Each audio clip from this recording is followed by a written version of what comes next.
अस्सलाम वालेकुम दोस्तों साथियों, मैं हूं समी इब्राहिम और आप देख रहे हैं समी इब्राहिम यूट्यूब चैनल। 18 फरवरी है और सन है 2020। अच्छी खबरें आपके साथ शेयर करने लगा हूं। बड़ा वावेला है अपोजिशन का मीडिया में। मैं कई दफ़ा अपनी पिछली वीडियोस में आपको बता चुका हूं, फट रहे हैं लिफाफे कि पाकिस्तान बर्बाद हो रहा है। लेकिन मैं आपको आज एक फ़िगर दूंगा, आप परेशान हो जाएंगे कि कितनी बड़ी तादाद में जो गैर मुल्की हैं वो पाकिस्तान का वीज़ा अप्लाई कर रहे हैं यहाँ पर आके कारोबार करने के लिए, यानी वैसे ही घूमने फिरने के लिए नहीं, बिज़नेस वीज़ा के लिए अप्लाई कर रहे हैं उनमें से ज़्यादा की जो अक्सरियत है। और मैं आपको ये फ़िगर्स बता रहा हूँ, आपको तकरीबन 1 लाख अफराद पिछले 6 महीने में, ऑलमोस्ट 1 लाख लोग फॉरेनर्स उन्होंने पाकिस्तान के वीज़े के लिए दरख्वास्तें दी हैं, बिज़नेस वीज़े के लिए। तो दोस्तों, अगर यहाँ पर हालात अच्छे नहीं हैं और अगर यहाँ पे कारोबार नहीं हो सकता तो ये लोग क्या झक मारने यहाँ पे आ रहे हैं, इसकी तफसील आपको दूंगा। और इसके अलावा मैं आपको बताऊं, प्राइम मिनिस्टर ने शदीद बरहमी का इजहार किया है। शदीद तौर पर वो नाराज़ हुए हैं कि जब गैस की सब्सिडी ख़त्म कर दी थी तो यूरिया क्यों नहीं, यूरिया खाद का थैला 400 रुपये फ़ी बोरी सस्ता क्यों नहीं हुआ। और आपको पता है यूरिया कौन बनाता है? यूरिया बनाता है एंग्रो। और आपको ये भी पता है कि एंग्रो किसकी है? दाऊद फैमिली की। और आपको ये भी पता है कि अब्दुल रज़ाक दाऊद वज़ीर आज़म की काबीना में है। तो वज़ीर आज़म ने कहा है अब्दुल रज़ाक दाऊद को कि ये मैं सख्त कार्रवाई करूँगा। जब गैस की सब्सिडी ख़त्म कर दी थी तो फिर यूरिया खाद 400 रुपये फ़ी थैला कम क्यों नहीं हुई कीमत उसकी, इसकी भी तफसील मैं आपको बताऊँगा। इसके अलावा वज़ीर आज़म मुसलसल जो बात कर रहे हैं, वो बात कर रहे हैं कि गैस और बिजली की कीमतें कम करें, नीचा करें इसको। उन्होंने जो समरी अभी लेटली आई थी जिसमें गैस और बिजली की कीमतों में मज़ीद इजाफे का कहा गया था, रिजेक्ट कर दिया। मैं अपनी पिछली वीडियोस में आपको बता चुका हूँ। IMF ने कहा 200 अरब रुपए आपको और जनरेट करने हैं, मिनी बजट लेके आए। प्राइम मिनिस्टर ने ठेंगा दिखा दिया। प्राइम मिनिस्टर ने कहा बिल्कुल नहीं, IMF एनफ इज़ एनफ, कोई मिनी बजट नहीं आएगा, गैस और बिजली की कीमतों में इजाफा नहीं होगा। और ये कहा है अपनी काबीना से, अपनी गवर्नमेंट से कि आप इसको 20-25 दिन पहले वाली कीमतों पे वापस लाएं, ये जो इजाफा हुआ है इसको वापस लेके आएँ। और इसमें उन्होंने, प्राइम मिनिस्टर ने अब ठान ली है कि वो बिल्कुल वो जो ब्यूरोक्रेसी आके बताती थी ये करें वो करें। मैं आपको एक बात बताऊं कि उन्होंने जो ये डिजिटल मीडिया विंग है उसके लिए 42 मिलियन रुपीज़ के फंड्स थे। आप ये देखें, यानी 4 करोड़ 20 लाख रुपए उन्होंने अप्रूव किए थे, इसलिए कि सोशल मीडिया पर एक प्रोपेगेंडा है। आप देखते होंगे, अब ट्विटर पे देखते होंगे, फेसबुक पे देखते होंगे, यूट्यूब पे ऐसी वीडियोस आ रही हैं जिसमें गवर्नमेंट के ऊपर ऐसी बेजा तनकीद की जा रही है, इस तरह के स्कैंडल्स बनाए जा रहे हैं जिसमें लोगों के सामने जो हक़ाइक़ हैं उनको मसख करके पेश किया जा रहा है। उसके मुकाबले के लिए 4 करोड़ 20 लाख रुपए की अमाउंट थी। ECC ने जनाब इसको रिजेक्ट कर दिया, जो प्राइम मिनिस्टर ने यह फ़ैसला किया था। प्राइम मिनिस्टर ने कहा अपने इख्तियारात इस्तेमाल करते हुए कि सेट अप दैट विंग और लोगों को सही मालूमात दें। लोगों का ये राइट है कि उनको सही मालूमात मिलें। ये जो लोग गुमराह कर रहे हैं, पाकिस्तान के हवाले से बात कर रहे हैं, मायूसी फैला रहे हैं, ये नहीं होना चाहिए। फैक्ट्स एंड फिगर्स दें। तो अब दोस्तों, खान इज़ इन एक्शन। मैं आपको बताऊं, वो खान जो शुरू में पहले साल ज़ाहिर है थोड़ा लोगों को साथ लेके चलना था, चीज़ों को समझना था, अब खान इज़ इन एक्शन। और उन्होंने ये कहा कि छोड़ूंगा नहीं किसी को। और मैं आपको बता रहा हूँ ये बात बड़ी रिस्पॉन्सिबिलिटी से। आज मीटिंग हुई है जिसमें प्राइम मिनिस्टर ने पूरे मुल्क में जो लोग महंगाई कर रहे हैं, जो लोग चीज़ों को नीचे नहीं लेके जा रहे हैं, उन पर क्रैक डाउन, जो स्मगलिंग है उस पर क्रैक डाउन का उन्होंने हुक्म दे दिया है। और अगले 48 आवर्स में उन्होंने रिपोर्ट्स मांग ली हैं और ज़राए हमें ये बता रहे हैं कि लोगों को गिरफ़्तार किया जाएगा, पकड़ा जाएगा जो लोग कर रहे हैं करप्शन, जो कर रहे हैं। आज DGPR लाहौर में 2 अफसरों को गिरफ़्तार किया गया है। और मुख्तलिफ़ महकमों में जहाँ जहाँ ये ख़बरें मिल रही हैं, खान ने कहा है कि अब किसी को नहीं मैं छोड़ूंगा। और तेज़ हो गया काम भाईजान, आपको मैं पूरी इन्फॉर्मेशन देता रहूँगा। अब ख़बरों की तरफ चलते हैं, पूरी मैं आपको तफसील बताता हूँ। लेकिन एक फैटफ 21 तारीख को फ़ैसला होगा कि पाकिस्तान ग्रे लिस्ट में है, ब्लैक लिस्ट में जाता है या वाइट लिस्ट में। इस बात का तो दोस्तों कोई इम्कान नहीं कि पाकिस्तान ब्लैक लिस्ट में जाए, अल्हम्दुलिल्लाह। ये तो अभी मैं आपको बता रहा हूँ, कोशिश कर रहा है पाकिस्तान, भरपूर अंदाज में कोशिश कर रहा है। काम इतने किए हैं कि पाकिस्तान असूली तौर पर ग्रे लिस्ट से निकल के वाइट लिस्ट में उसको आना चाहिए, लेकिन क्योंकि मैं आपको बता चुका हूँ ये एक पॉलिटिकल बॉडी है, अमेरिकन्स जो हैं वो भी इस्तेमाल करते हैं पॉलिटिकल इन्फ्लुएंस, भारत वेस्ट ये वो सारा, तो अगर पाकिस्तान वाइट लिस्ट में नहीं आता तो ग्रे लिस्ट में तो कम से कम रहेगा।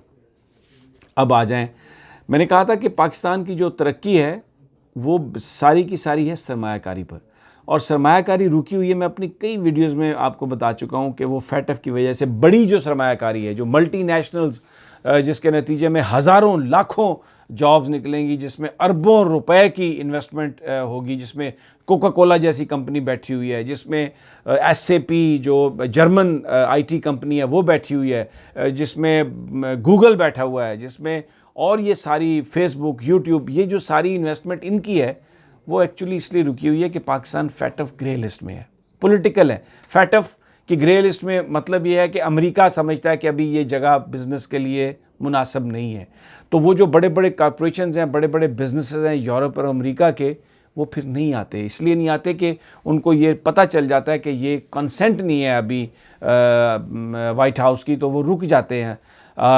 अब अगर पाकिस्तान वाइट लिस्ट में आ जाता है तो दोस्तों कमाल की इन्वेस्टमेंट होगी, लेकिन इसके बावजूद कि हम ग्रे लिस्ट में हैं, जो स्मॉल एंटरप्रेन्योर्स हैं, जो स्मॉल बिजनेसेस हैं, 1 लाख तकरीबन 1 लाख आदमी, अगर एग्जैक्ट फिगर में हम जाएं तो ये 80-90 के 1000 के बीच में कोई फिगर है, लेकिन क्योंकि डाटा मुसलसल अपडेट हो रहा है तो इसलिए अगर मैं ये कहूँ कि 1 लाख के नज़दीक लोग हैं तो गलत नहीं होगा, जिन्होंने पाकिस्तान के वीज़े अप्लाई किए हैं, बिज़नेस वीज़ाज़, यहाँ पर वो कारोबार करना चाहते, छोटे लेवल पे, यानी कम अमाउंट के वो बिजनेसेस होंगे, but still investment is coming to Pakistan. ये वो लोग हैं जो पाकिस्तान में सरमायाकारी करना चाहते हैं।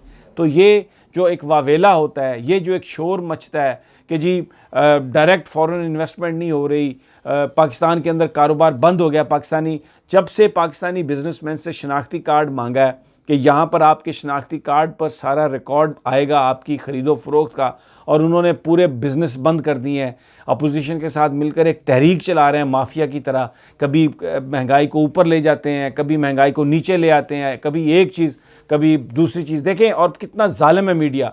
मुझे ये बताएं, ये टमाटर जो था ये डार्लिंग थी मीडिया की, जब इसकी कीमत 100 रुपये, 150 रुपये, 200 रुपये किलो तक चली गई थी, यानी खबरें शुरू होती थी टमाटर टमाटर टमाटर। अब क्या भाव है टमाटर का? 25 रुपये किलो, 30 रुपये किलो। अब क्यों नहीं आता खबरों में, क्यों नहीं बताते कि जनाब ये अब इसकी कीमत कम हो गई है? इसलिए कि वो एक मकसद था, मायूसी फैलाने का मकसद था, ये बताने का कि ये गवर्नमेंट जो है नाकाम है। और इसीलिए इस चीज़ के ख़ात्मे के लिए मैंने आपको पहले बताया कि प्राइम मिनिस्टर ने 4 करोड़ 20 लाख जो है वो सोशल मीडिया विंग कहा है कि ये सेटअप करें इसको और लोगों को सही फैक्ट्स बताएं। ये आप देखें, यूट्यूब पे देखें, फेसबुक पे देखें, ट्विटर पे देखें, हर बंदा घड़ के कंपनियों के नाम और पता नहीं क्या कुछ बता रहा है, पाकिस्तान के इमेज को डिस्टॉर्ट कर रहा है। और आपको पता है कितने पैसे लगते हैं? ट्विटर ट्रेंडिंग रोज़ाना किस चीज़ पे करते हैं? ये सिर्फ एक मकसद कि पाकिस्तान को बदनाम किया जाए, पाकिस्तान के लोगों में मायूसी फैलाई जाए। अब उसका जवाब दे रही है खान की टीम। अब आपको नज़र आएगा, फैक्ट्स एंड फिगर्स आपके सामने नज़र आएंगे, आपको सही मायनों में नज़र आएंगे। जैसे मैंने आपसे ये बात कही कि ये मर्ज़ी से सारे बहरान, मसनूई बहरान सारे, और फैक्ट्स जो हैं वो गवर्नमेंट जो है वो देने का इरादा रखती है। रज़ाक दाऊद को बहुत खरी खरी सुनाई है प्राइम मिनिस्टर ने।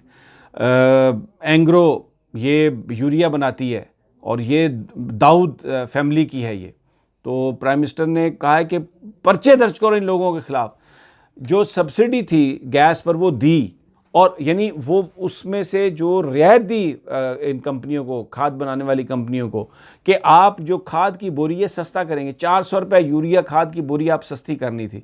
जब खाद सस्ती होगी तो ज़राअत पे एक्सपेंडिचर कम आएगा ना, सरमाया जो किसान है उसको भी कुछ बचेगा, चीज़ों की कीमतें भी सस्ती होंगी। वो भाई इधर से हुकूमत से रियायत ले ली इन खाद कंपनियों ने, लेकिन खाद की बोरी सस्ती नहीं की। और प्राइम मिनिस्टर को ये बात बता दी गई, उन्होंने ले लिया, इसका नोटिस ले लिया। और अब उन्होंने जो सुनाई है, उन्होंने कहा कि ये मैं कार्रवाई करूंगा। मेरी काबीना में है कोई शख्स, मेरी काबीना से बाहर है, कोई ब्यूरोक्रेसी में है, कोई कहाँ पर भी है, बिल्कुल अक्रॉस द बोर्ड उसके खिलाफ कार्रवाई होगी और कोई मैं रियायत नहीं करूँगा। आज जो काबीना के जो लोग इजलास में थे वो बताते हैं Khan was very very angry. आज खान जो था वो नाराज़ था और उसने कहा कि ये जो आपने गैस की और बिजली की कीमतों में इजाफा किया है, इस इजाफे को आप ख़त्म करें। इसको जो 20 दिन पहले की कीमतें हैं उसको इन 20 दिनों की कीमतों पे आप वापस लेके आएँ। आपको पता है बीच में एक और समरी मूव हुई, वो समरी क्या थी कि जनाब आप वो लें, गैस की कीमतों में इजाफा कर दें, बिजली की कीमतों में इजाफा कर दें। मना कर दिया खान ने, कहा कोई इजाफा नहीं होना भाई, कीमतें नीची करें आप। IMF को भी ठेंगा दिया, जवाब दे दिया IMF को, कोई मिनी बजट नहीं, मैं किसी चीज़ में इजाफा नहीं करूँगा। इस वक्त असल अवाम ने बहुत कुर्बानी दे दी, अब ये जो बड़ा आदमी है, ये जो बिजनेसमैन है, अब ये कुर्बानी देगा, ये इसका सारा ब्रांड जो है वो लेगा, गरीब आदमी इसका ब्रांड नहीं लेगा। खान ने टोटली जवाब दे दिया। और आखिर में मैं फिर वो फैटफ का इजलास वहाँ पर पहले दिन जो हुआ इजलास शुरू हो गया। हमाद अज़हर साहब ने, जो पाकिस्तान के नौजवान वज़ीर हैं, उन्होंने बड़ी ज़बरदस्त प्रेजेंटेशन दी है। इससे पहले जो बीजिंग में इजलास हुआ था उसमें कन्विंस किया उन्होंने कि जनाब जो पाकिस्तान ने जो मामलात थे 22 में से 14 तो बिल्कुल टोटली पूरी कर दी हैं, 5, 6, 7 जो हैं उनमें से पार्शली उन्होंने वो इम्प्रूवमेंट किया है। और मैं पहले भी कह चुका हूँ कि अगर ये पॉलिटिकल डिसीजन ना हो, जितना काम पाकिस्तान ने टेरर फाइनेंसिंग को रोकने के लिए किया है, पूरी दुनिया उसको एक्नॉलेज करती है। और आज सेक्रेटरी जनरल ने भी इसको एक्नॉलेज किया। उन्होंने कहा कि यहाँ पाकिस्तान में आके जो कुछ मैंने देखा, जब मैं न्यूयॉर्क में था तो मुझे उस बात का अंदाज़ा नहीं था। और करतारपुर राहदारी में गए, वहाँ पर उन्होंने जाके जो बात कही है, उसके बाद शाम में जो उन्होंने लाहौर के जो मकामात देखे हैं, वो शाही मस्जिद भी गए, शाही किले भी गए, और गवर्नर ने उनके एजाज़ में जो रिसेप्शन दिया उसमें कहा है, जो गोतरीस हैं, एंटोनियो गोतरेस, उन्होंने कहा कि पाकिस्तान ने इतना बड़ा, इतना खुला दिल पाकिस्तान का, कि उन्होंने जिस तरह से जो पनाह गज़ीन है, जो अफ़गानी आए, उनको उन्होंने रखा, रिफ्यूजीज़ को, और जिस तरीके से पाकिस्तान ने अमन की जो अक़वाम मुत्तहिदा की कोशिशें हैं उसमें जो उन्होंने कार्रवाई की, उन्होंने कहा पाकिस्तान आकर ही पता चलता है कि पाकिस्तान क्या है। और मसला कश्मीर को उन्होंने ये डिक्लेयर कर दिया कि ये मुतनाज़े है, ये एक मुतनाज़े टेरिटरी है, और ये जो भारत कहता है ना, ये पाकिस्तान और भारत का अंदरूनी मामला है। इसको एंटोनियो गुतेरेस ने टोटली इसको रिजेक्ट किया है। अपनी जो उनकी गुफ्तगू है उसका एक ही नतीजा, उसका एक ही मैसेज है कि कश्मीर एक डिस्प्यूटेड टेरिटरी है, एक इंटरनेशनल इशू है, and it needs to be sorted out. क्योंकि अगर इस मामले पर कोई भी वाक़या हुआ और, तो वो एक भरपूर जंग छेड़ने का बायस बन सकता है। नाजरीन, इजाज़त दीजिए अगली वीडियो तक। अल्लाह निगहबान।